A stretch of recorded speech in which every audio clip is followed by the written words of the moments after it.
It all started when my family immigrated from Israel, and it was an accident, it wasn't even planned. My brother is an ice cream truck driver, he's not coming back home. The future of the family, the future doctor of the family is working on an ice cream truck.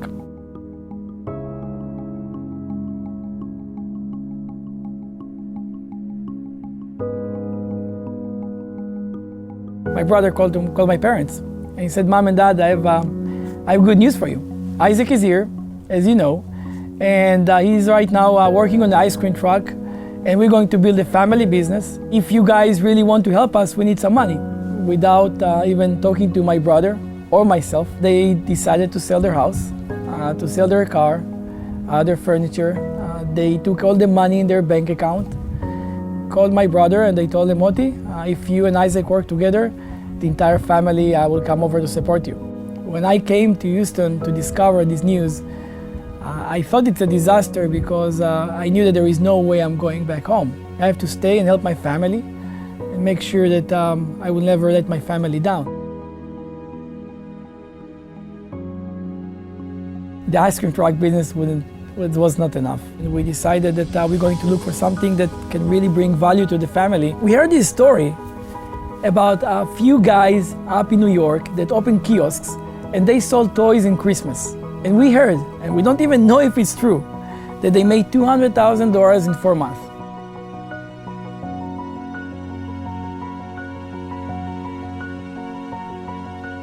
We knew that the only people that we can call and ask for help are back home. And it wasn't easy, believe me. It's not easy to call your friend, your best friends, and tell them I need help. My family, they're out of their mind. They sold everything that we have. We sent the money to China. We don't even know if we're going to get the products. And I need you for 4 months, and I can't pay you. I don't know if I'm able to pay you at all. And by the way, you have to pay for your own flight.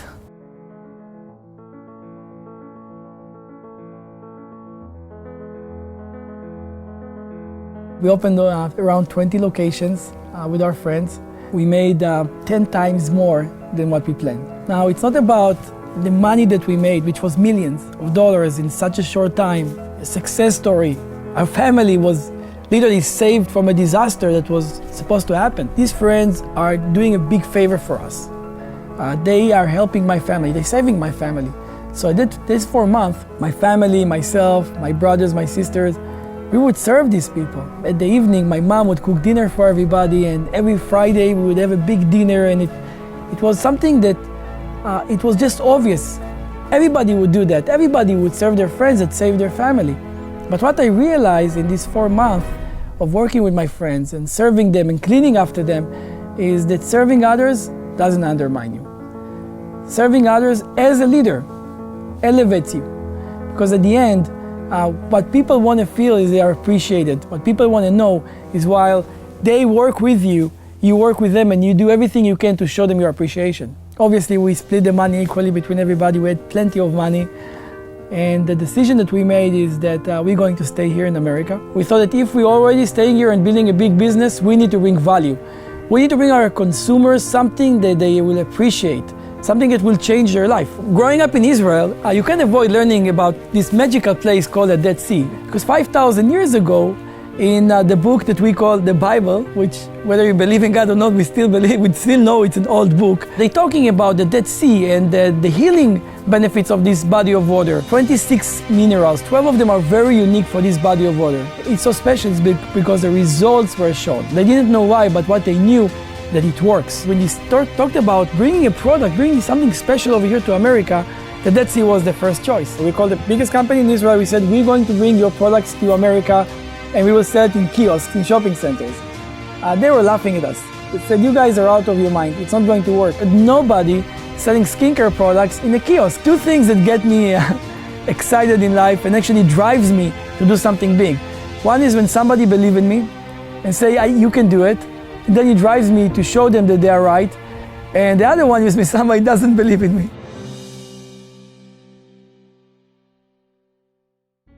We went out there, we took the best, highest grade Dead Sea minerals and we integrated them with the latest and the most advanced technology that was out there. Seacret was a huge success which allowed us to expand globally and build this amazing skincare company. You know, we did so great that in 2009, we were approached by the biggest skincare company in the world. We had a meeting with them, and at the end, what came out of it is what we know now is the best thing that ever happened to Seacret. We built this relationship with them, and they decided to manufacture our product. They, the biggest company in the world, will manufacture Seacret products. They never done it before.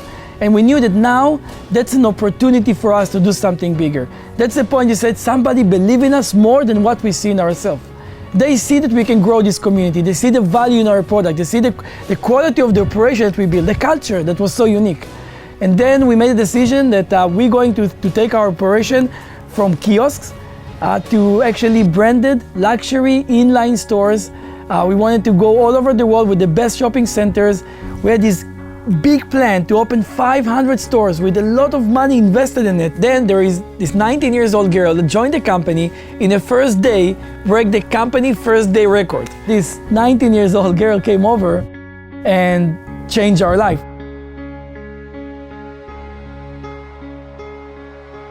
I'll never forget the very first person that stopped. I pull out this buffer, which my trainer had just handed me this buffer.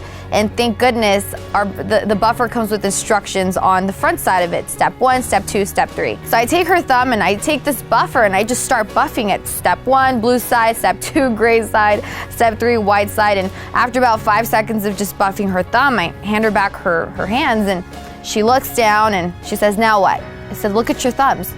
She goes, and when she looked at them, she had to drop her bags because in the middle of the mall, she just goes, wow. And her wow was so shattering, it startled me. So I had to look over and I said, wow, that's great, it's shiny. She goes, yeah, this is really awesome. It's better than anything I've ever tried. I said, yeah, it's phenomenal. And next thing I know, she says, well, what else do you have? And I bring her over to the kiosk because that's what I saw my trainer doing. And I saw my trainer putting salt on people's hands, so that's what I did. I put salt on her hands, and she starts rubbing her hands together just like she's washing them. And she prompts me, she asks me, so where is this from? Thank goodness that there was this sheet on this kiosk with bullet points, and I just started reading off this laminated sheet, and I started just telling her, well, you know, the Dead Sea is the lowest point on earth. Cleopatra, that's known for her beauty. She said that the Dead Sea was her source of beauty and rejuvenation. And, you know, I just started telling her this beautiful story of the Dead Sea. And by the time I'm done, she's still rubbing her hands, just totally mesmerized and just captured and enamored with this story. I simply just showed her some products. I was 19 years old at this time. And prior to working with Seacret, I had been in sales and I had worked with products, but I had never worked with a product that was this simple, that was so easy to show. And as soon as somebody saw it, they wanted it. It's like the product did my job. It sold for me. I don't like using the word easy ever because I think sometimes things are simple. They're not always easy. This was easy to show. And it's in that moment that I realized at the end of the day, people buy results. Knowing that they worked, knowing the history of the products, it just made sense to me that these products could really thrive in relationship marketing. So you know what, let's just meet this girl. Let's see what she's doing different. Maybe we can learn something from her, you know? So what if she's so young? I remember when she showed up, all of the partners were there. Everybody wanted to hear what exactly she's doing that is so successful. I've got an idea, and I know it's crazy. You're probably gonna think I've totally lost my mind, but just hear me out. We gotta take Seacret with everything that it is, the story, the brand, everything. We gotta put it within relationship marketing. I didn't know much about it. I didn't care to know. What I knew is that there is something wrong with it. She just literally stood in front of us and said, I'm not here to accept your promotion. I'm not here to be a manager in your company. The only reason why I came to this meeting is because I believe that Seacret should change its business model and become a network marketing company. And that was it, you know, the meeting was over. We felt it was just a waste of time. She doesn't even know what she's talking about. And that was it. Why do we have to stay local here in this kiosk, in this retail space, when the truth is that there's another way? I just thought to myself, wow, if we could take these products to people, to living rooms, and just show the product. Remember, I just couldn't go to sleep at night. What she said just kept on coming back to me. I said, why would she say that? Maybe somebody's trying to tell me something. You know, you're spiritual, you believe in it, and you say, I don't know, maybe I should just open my mind. I called my brother, I said, what do you think? He said, me too. It was weird, their eyes were glowing, she was so passionate, you know.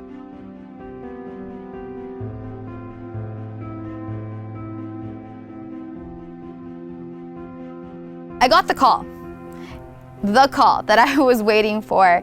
It was Isaac, and he simply called me and said, Betty, I get it, let's do this. Let's do this big, let's do this right, let's make it great. Those were the words I was waiting to hear for months. And as soon as I hung up, I was so excited. And all of a sudden, after the excitement just kind of passed, it hit me. And I just realized that, okay, now this is actually in your hands, Betty. Now you got to start a company. I was excited and I was scared, and it was a mix of emotions. But at some point, you know, I told myself, Betty, you wanted a shot, here's your shot. You got to take it. Nothing has turned out the way that business plan stated, thank God. Matter of fact, Seacret today is so much more than what we ever envisioned. The thing about Seacret is that they delivered results. They deliver results on the spot. You don't have to wait weeks or months. You just try the product and you see results, and people absolutely loved them. And it was always the same. As soon as we showed the products, the rest made sense, because if the products make sense, then the opportunity makes sense. When I realized what are the results that you can get from people that work together as a team, that was a point that changed my life. What if we can take this environment that we had for a short time with friends that are all working for one mission, one goal, and now that we have all these people that are coming and attracted to it, what if we can take the same culture, the same value, the same servant leadership that created our success, and we're going to take it into the masses. We're going to be able to build our own community. It's not one person with an idea, it's not one person with the vision. It takes a team of people to make something great happen. I believe that Seacret can be the biggest company out there, but more importantly, the understanding that the values, the culture, the family atmosphere, the people that are willing to give themselves to keep the message, the vision of this community, and serve others. With that, I know we can create something that was never created before. A real revolution of people that looking at business differently.